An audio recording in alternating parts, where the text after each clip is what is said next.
Good morning, students. Today we will be studying about principles of biomechanics and how are we applying these principles when we prescribe exercises or prescribe techniques to our patients. Practical application with examples of the principles. These are fundamental principles of biomechanics. Now you know that biomechanics is the study of forces interacting with human body. So these principles, they are basic fundamentals to understanding the movements of the human body as well as the interaction of these forces with the human body. Fine. So there are 9 principles which I have already given you in your PDF circulated through that group, but to make you understand for the simplicity of it, I have categorized these 9 principles into 4 major groups. One is the stability, second is the maximum effort, third is linear motion, and fourth is angular motion. Now stability, you all are aware with these terms, but let me just give you an insight.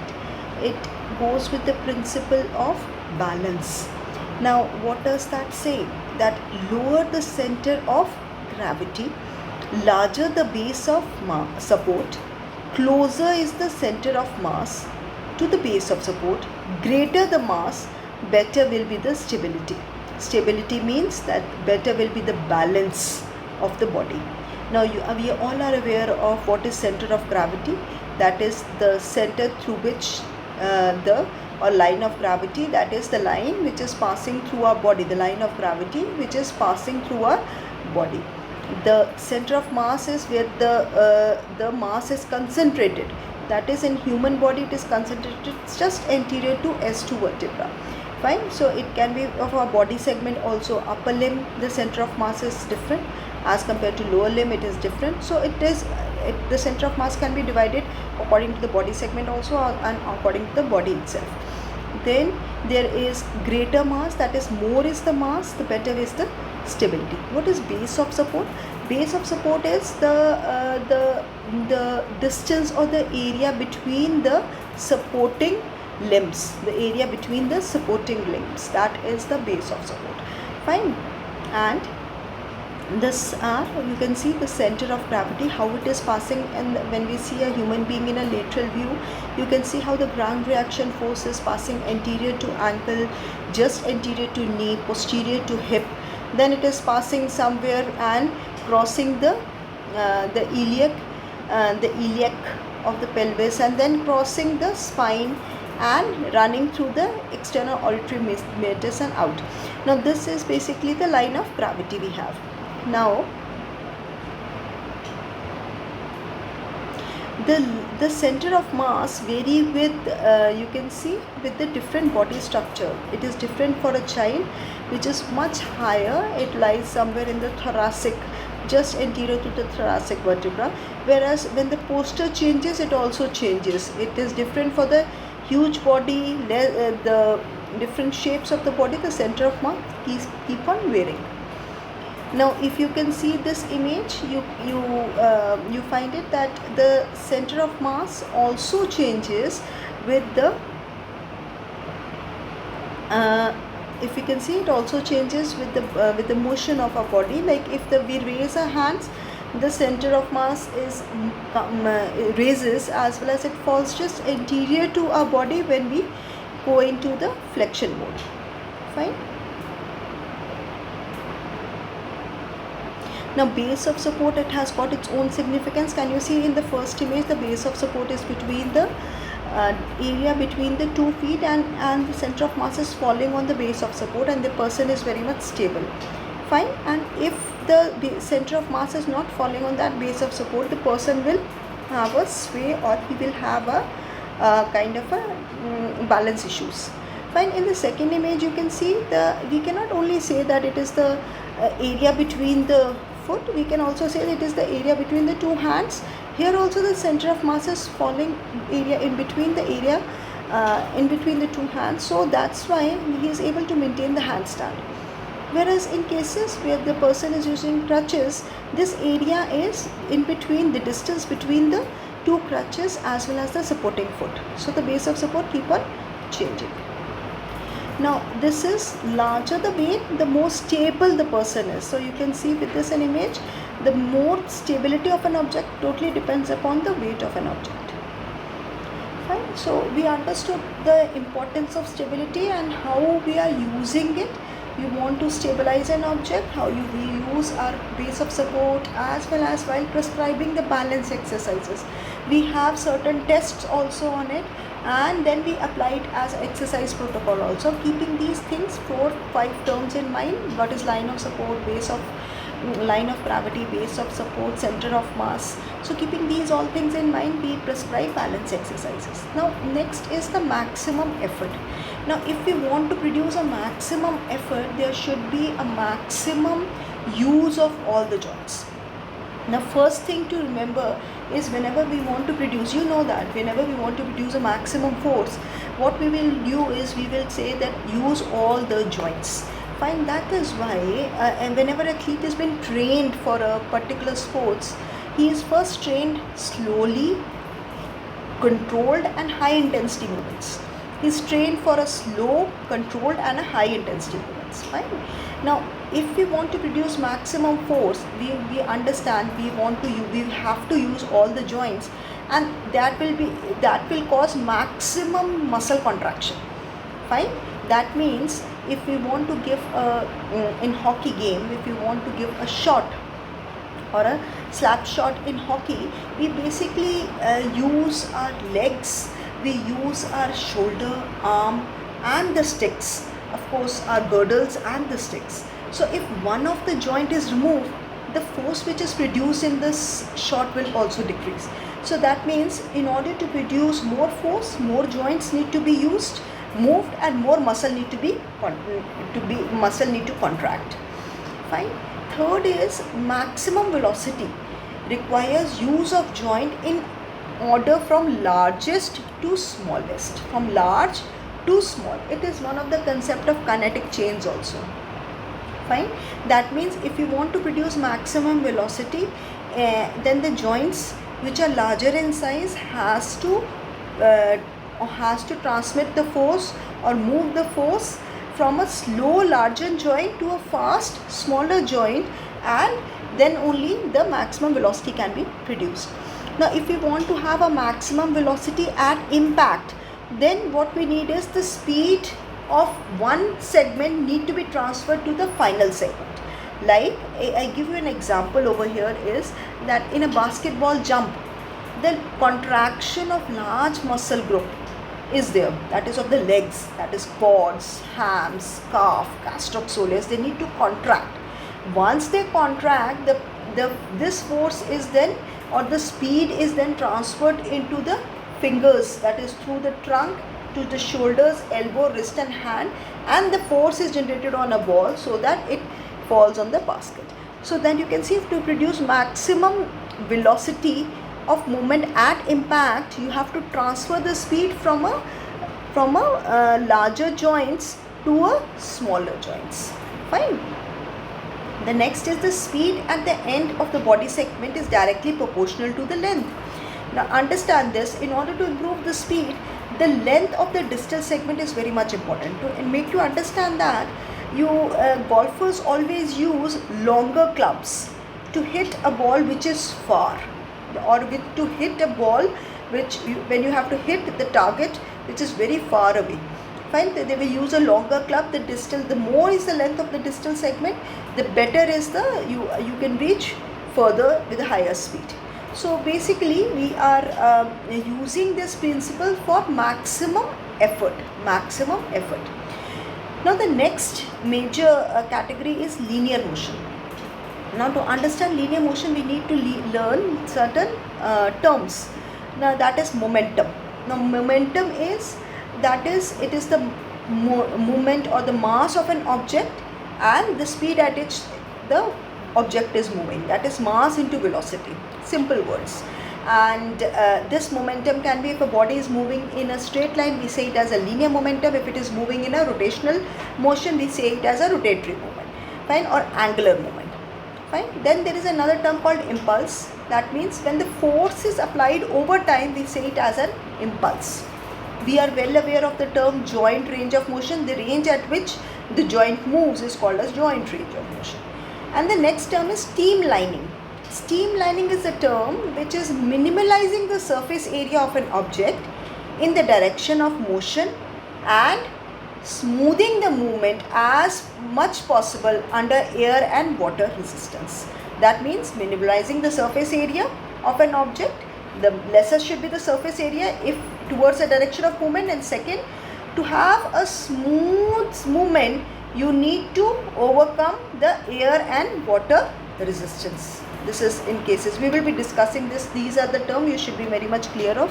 And now how do we apply this is, greater the impulse leads to greater velocity.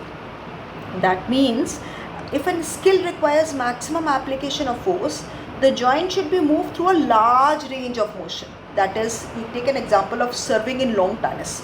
Now if you want to give serving in a long tennis, you see that to give a shot, the arm need to be moved, or the arm which is holding the racket, it need to be moved in a full arc, so that you get a greater impulse and a greater velocity.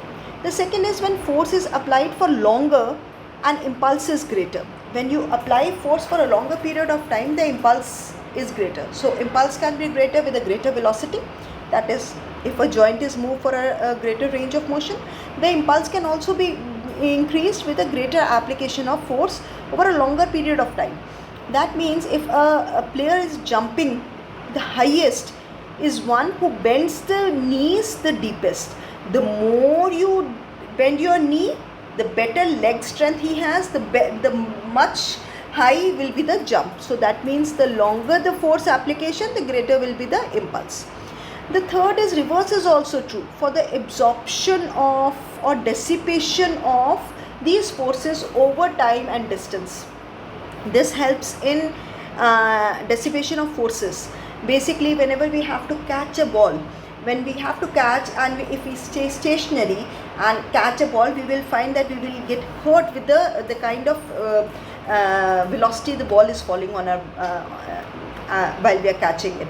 So what we do is, in order to reduce the impact, we work along with the ball, or we move our limbs along with the ball, so that the impact is dissipated over the distance and over the time. That is, it causes an inward movement of the hand to dissipate force.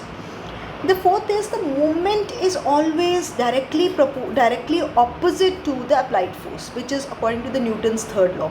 Now this is very nicely, if we can see in cases of swimming, the amount of force you apply to push the water backward, the same force is produced to push the body forward by the water. So it is very nicely explained in swimming or butterfly stroke or skiing. The more the better the arm movement is there, the more force will be applied to propel you forward. Fine, this is how Newton's law can be applied. And the last is the counter by steaming. Counter by streamlining is changing in body position to decrease air pressure. Now we basically use this, like when you are skating, and while applying skate, and to improve your skating speed, what we do is we try to bend our body forward. And when you bend your body forward, you are placing your center of mass over the base of support, and you can improve your speed because you are reducing the air resistance also in that. Now swimmers using a full body suit, because smooth surface will reduce the kind of a water resistance a swimmer gets. Find streamlining body position for skiers, they also forward bend while they are skiing, so you understand that they are reducing the air resistance. Cyclists using helmet position, forward bend and helmet position while they are cycling, so that the air resistance is decreased. So you understand why the position is such, that because they are streamlining their body, or they are changing their body position in order to reduce or decrease the air or water resistance. Fine, you can see with this the fluid forces I have tried to explain you through that. There is a drag force which is called a surface drag, which can be in the form of there is some surface drag, and then there is a form drag. Surface drag is with the help of giving example of skin friction or a viscous drag, whereas the normal is frictional force, which is acting when the two objects move, like we get pressure swords and the rubbing frictional drag of the two objects. Whereas form drag, you can see, is in the form of shape.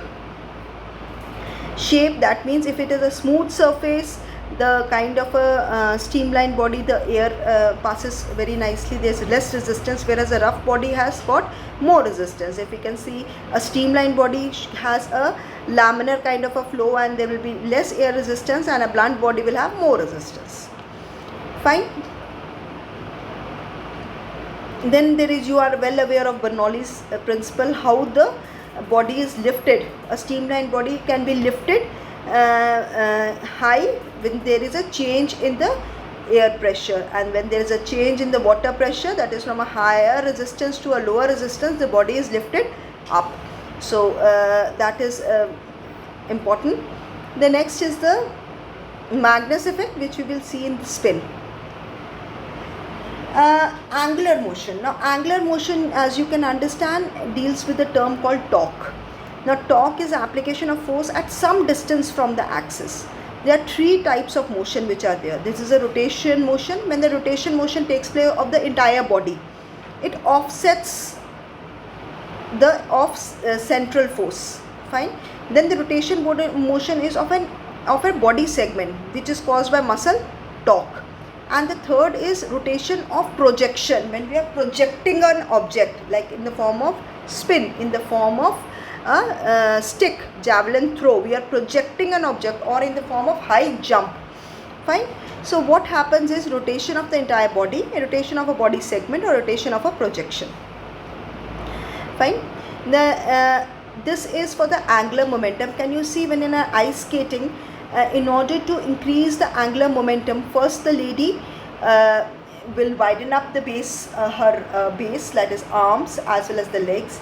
The speed is less, and as soon as she streamlines her body, the speed increases. The angular momentum is more, or the speed of at which the body rotates is more. Fine. This is the best example of that angular momentum of the whole body, Now the spin is, as I told you, it has got two important effects.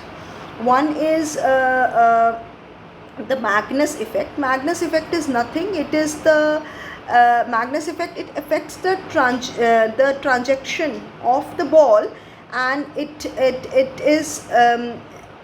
affects kind of because of the air pressure in which through which the body is moving. I want to show this slide again.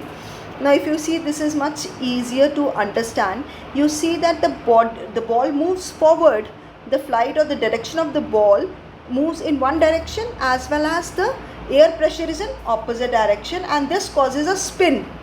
This causes a spin on the ball. This is called as the Magnus effect. So the trajectory of the ball depends upon the Magnus effect. That is the kind of a pressure, air pressure it gets. Fine. The second is the top spin and back spin. The trajectory of the ball also depends upon the whether the ball will move upward or downwards. Totally depends upon the top spin or the back spin of the ball. So that means the two things are very much important for the spinning, that is the air pressure as well as the top spin and the back spin of the ball. Okay? It also depends upon at which angle the projection has taken place. It also depends upon that, the spinning. So if this angle is 45 degree, you get an optimum distance and an optimum height will be achieved. That is a projection. This is a kind of a projection which you see on a graph. So it will get an ideal optimal projection. The ball will go to an optimal height. Anything which is less than 45 or more than 45, the distance will be very less. The distance in the air will be very less, or the distance covered by the ball or the distance covered by the body will be very less. So the optimum, to get an optimum projection, one have to go it at 45 degree or release the ball at 45 degree. This is very much important. Fine. I hope you understood those principles. I've tried to make you understand through examples so that you are able to write it properly, number one, and apply it easily. So you see how we are applying these principles. Just jotting down those 9 principles which I have given you in PDF will not survive. They are not sufficient, I will say, but you need to apply it while giving examples and how you are using these principles while prescribing exercises or helping your athletes' performance. I hope you understood this topic. I will be taking queries in comments. Thank you.